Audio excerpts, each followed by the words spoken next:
and my name is Koula Crawley-Moore. We are going to look at how we could really help ourselves and find some balance in our lives. The next slide is about the etiquette. I would ask all of you to be on mute. Can you see? If you want to talk to us, and I will ask you to do certain things to communicate with us, use the annotation or the chat. At the end of the session, please feel free to ask questions, share your story and your challenges, and we will appreciate if you give us some feedback of the website, of the topic that we have covered today. If there are technical issues, send this information to Thierry, and we will try to sort it out for you. This session will be recorded, except for the question and answer at the end, because we don't want anybody to really hear your personal questions that might be private to you. Yeah, so far so good. Okay, today we are going to look at the subjectives, become aware of the signs of an unhealthy work-life balance. Pardon me. Examine the effects on your well-being, recognize the importance of taking responsibility, and plan for successful change. When we say work, it doesn't mean to be paid work. Looking after your family is hard work, and that is something that when we are talking about work, we mean any kind of activity that takes away from your personal life. Recognize the importance of taking responsibility to me, after all, this is your life. You should really pay attention to that. And the last one, to plan for a successful change is the key to your success and happier life.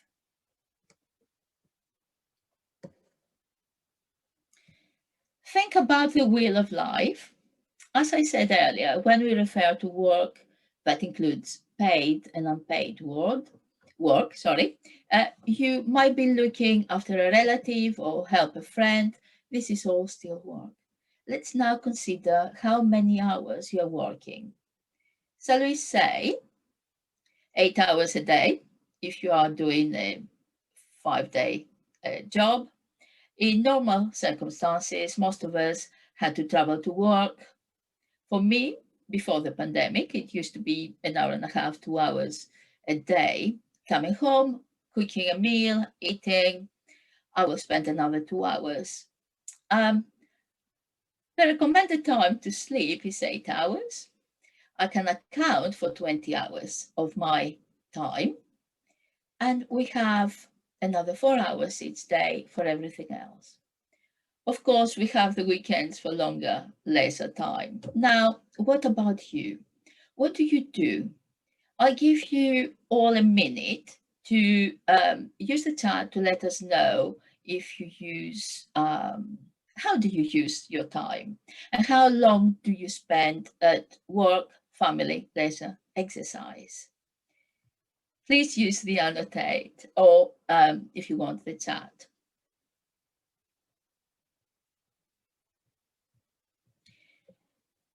Most people spend 1/3 of their lives at work. Some people spend longer. How much time do you spend with your family or your friends? What about exercise or other leisure activity? Do you allocate me time? It could be something simple like running a bath or do nothing at all.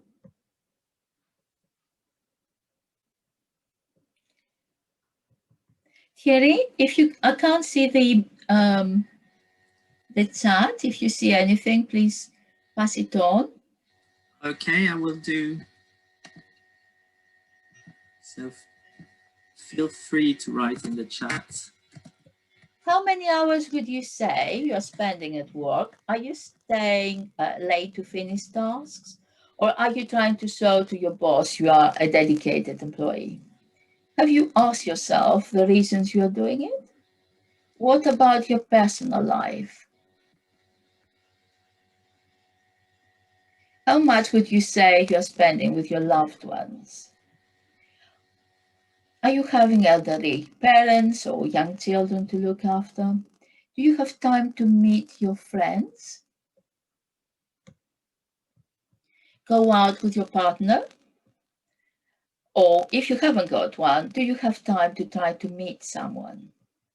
Are you exercising? If yes, how many times a week? The health professionals tell us that we should really exercise every day, at least 36 minutes. Do you? You might be able to see the chart. Sorry, I muted myself and I forgot to. So Stephanie said 8 hours a day. Gabriella said 8 to 9 hours a day. Natalie, an average of 12 hours a day at work, 1 hour exercising, well done, and an hour with family. Then we have Irmina, 8 to 9 hours. Yeah. I don't count the hours at work, it will depend. Sometimes it's better.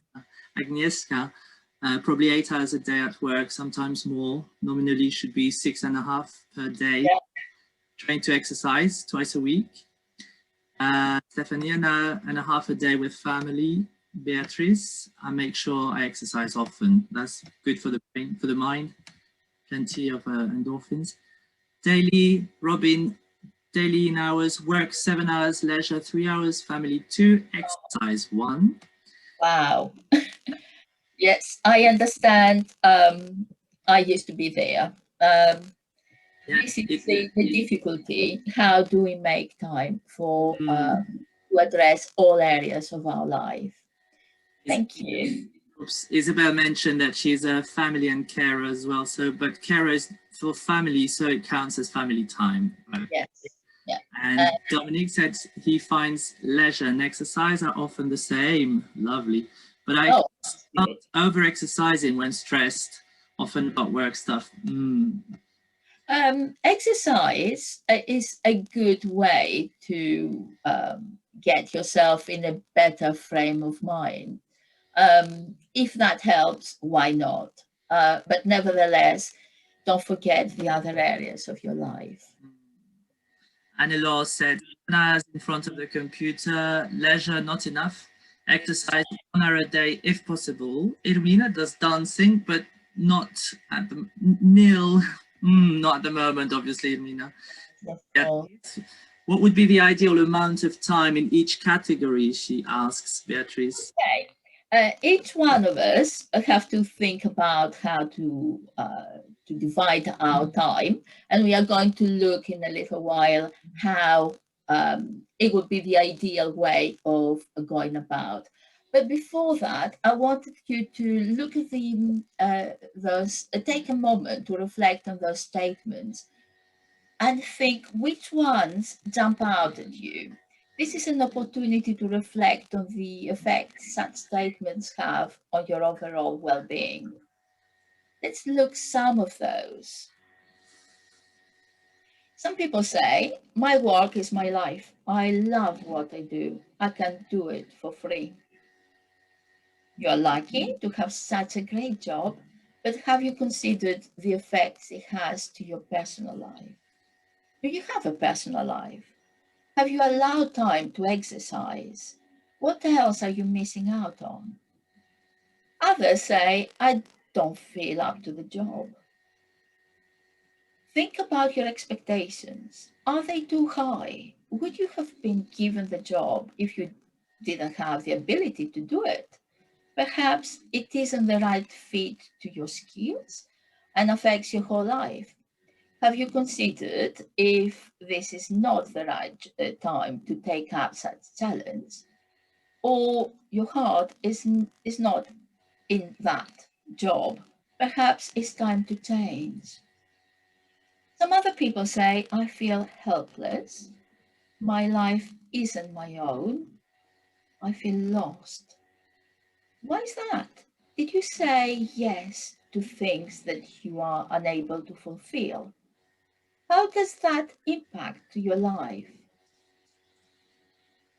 Now, I'm working late. This is something I have said many times in my personal life. Occasionally, working late is fine. All of us from time to time have to meet deadlines and have to finish the job. But if that happens for long periods of time, do you think it's sustainable? Coming back to the same question, for how long do you think you can continue doing it? What are the effects to your overall well-being? Some people say, I'm a workaholic. I haven't got time for socializing. I'm like that. I can't change. I would say to you, examine the reasons you are working all hours. I would say again, from personal experience, when I was putting my all at work, there were other parts of my life that suffered.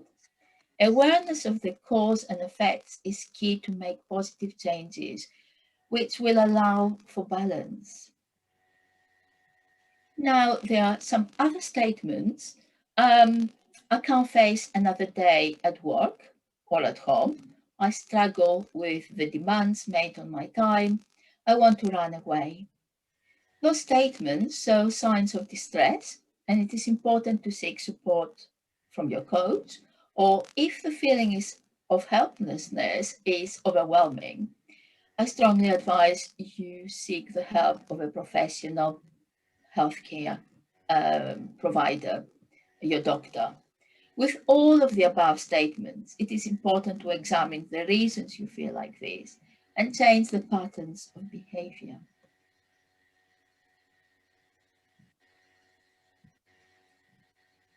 Think about your well being. All of us have common challenges. You might be one of the lucky people who have the perfect balance between your professional and personal life. In that case, you know what to do, don't you? Um, how do you feel about your daily journey to work? Do you commute, drive, or like many of us, thanks to the pandemic, we are working from home? Uh, for me, before the pandemic, I drove to work, which was at times stressful and incurred delays. You would think now that I'm working from home, it's easy. However, at the beginning, I found it stressful. To roll out of bed and go to my kitchen table to work was not the damn thing. A strategy that I used was to get up earlier, make my coffee, and go for a quick workout before I started my um, working life, working day.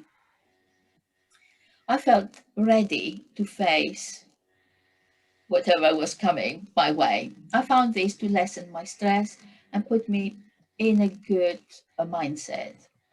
I would suggest you give it a go if you are in a similar position and add a short walk at the end of your day to leave the office behind.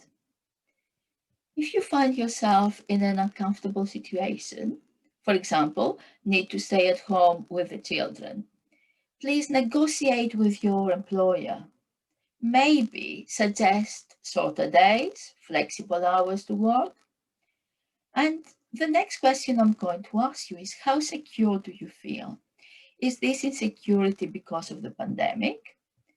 Are there any reassurances from your employer or in your personal life from your partner? If not, in this stressful time, it is best to focus on each day as it comes and try not to overthink. Saying that, take actions that will be helpful to you now and in the future is vital, such as training, take advantage of government schemes, and try to take time out. I would suggest list the steps you need to take to overcome your worries. During this difficult time, don't forget your well-being. Close your eyes for a second, if you could, at the moment, and think about the ideal life that suits you and your needs, and imagine you have magic powers. How would you spend your time? Which areas of your life do you feel would benefit of extra attention? Think about what's stopping you to having this. A major problem to achieve a balanced life is wasted time. Do you agree? Let's look at procrastination.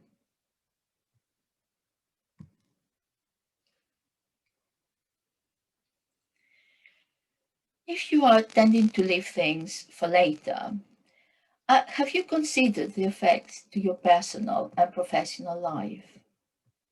Research from Griffith University in Australia has shown that procrastinators are more likely to find themselves in temporary employment.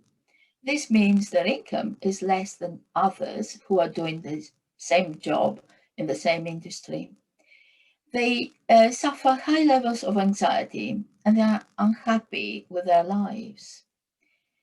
Risk of chronic illness is a real possibility.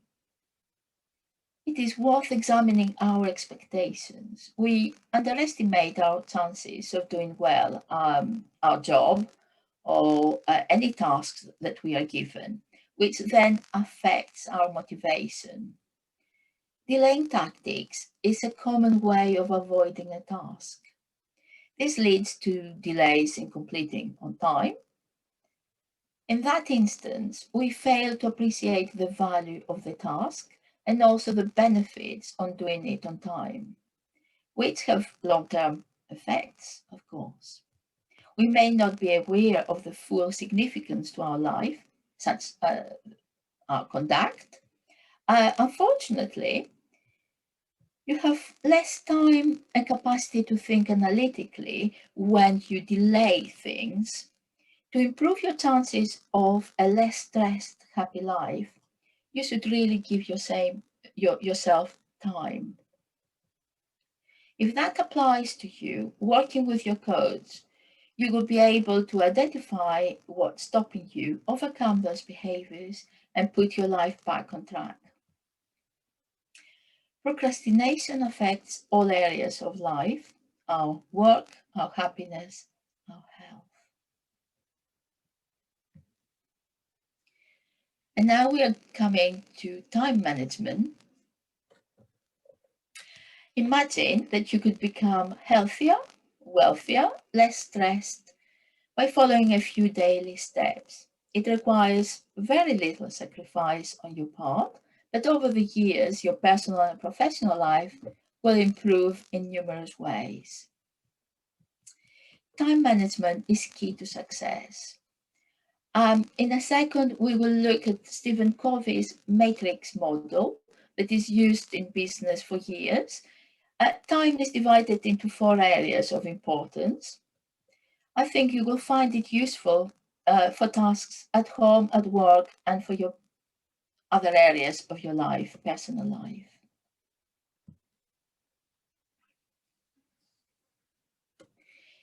Let's look at the time management matrix. Stephen Covey's time management matrix, it divides our tasks in 4 areas. Important and urgent. You have to act quickly. That applies equally to professional matters as well as your personal life. Need to be ready for an inspection, an emergency, health issues, disasters, or special opportunities.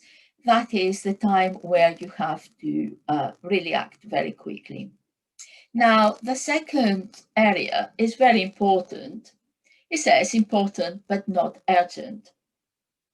What does it mean is, in this area, we have the time to plan ahead and shine.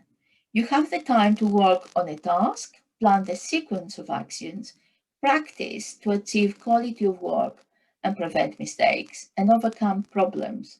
Collaborate, share ideas. This could also be used to facilitate and improve personal and professional associations.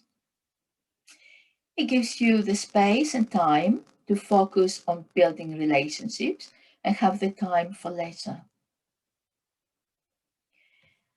The third area, urgent but not important, that I would say are emails, phone calls, meetings that appear to be urgent but divert your attention from the important tasks and distract you from main goals.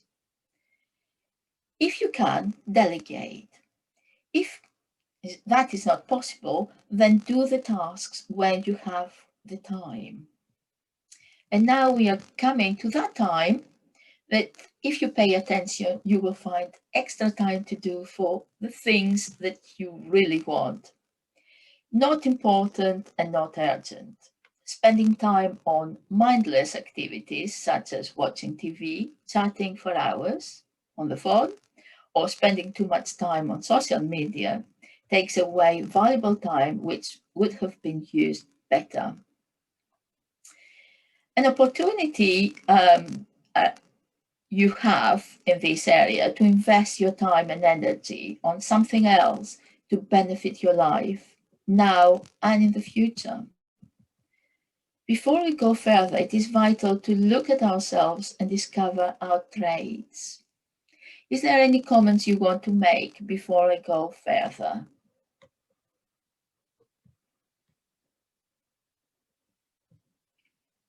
No? Okay.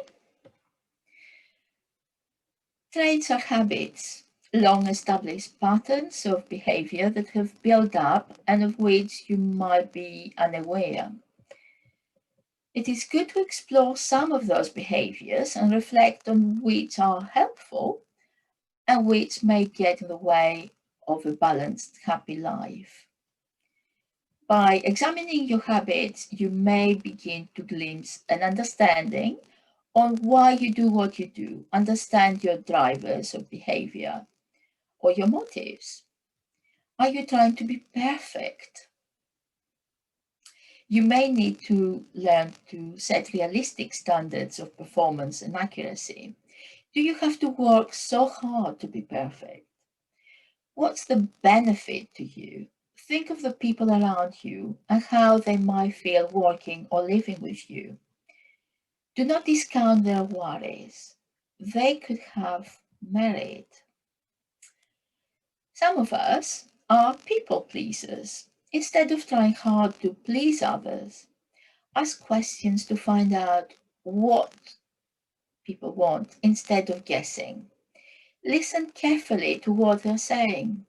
You might be happily surprised to discover people actually like you for who you are rather than what you can do for them. Are you a hurry up person? In that case, slow down, take time to complete a task, plan work in stages, set short-term targets, and stick to dates to avoid rushing to completion and enjoy the journey. Do you try to be strong? You probably are taken for granted and that's upsetting you. Monitor your workload and try not to take on too much work. And the same applies at home. You can allow others to take the lead for once. You might be happily surprised. Are you trying too hard? To be able to manage your traits, you must reflect what is the root of your behavior. It might be that those habits learned at an earlier time when you were young, or over the years a pattern is set. There might be other reasons specific to you and your circumstances that you behave like that. In that case, you'll find the help of a coach really useful to discover why you do what you do. Working on those traits, you'll achieve a sustainable change over time.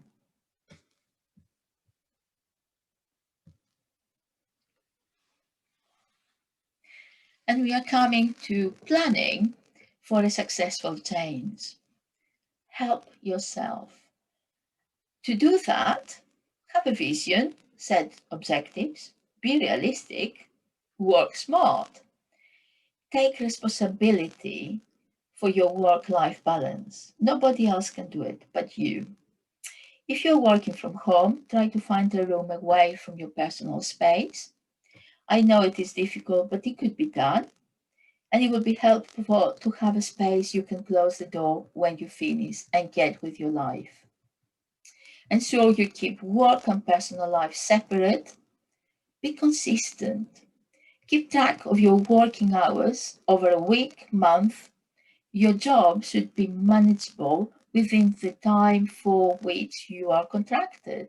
If not, check workplace policies, speak with your manager, and stop worrying about work when you are at your personal zone.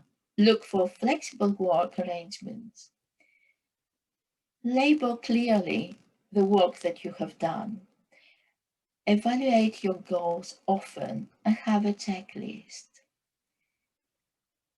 Collaborate and delegate is something we should really do. Learn new ways to do our job will be beneficial.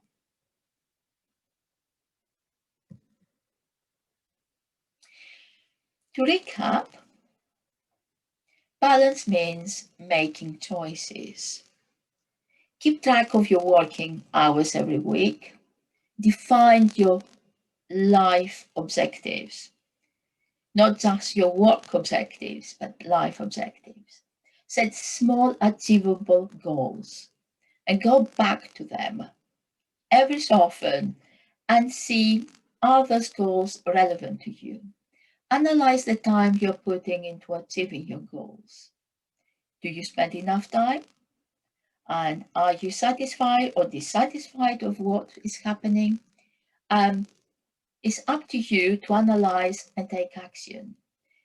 Set actions to deal immediately with important and urgent tasks. Do not forget to take action because you will have many tasks to do at the last minute that brings up your stress levels. Ask for help. You will be surprised. Lots of people are ready to give you a hand, the only thing you have to do is to ask. Plan towards a fulfilling life. Keep an action plan.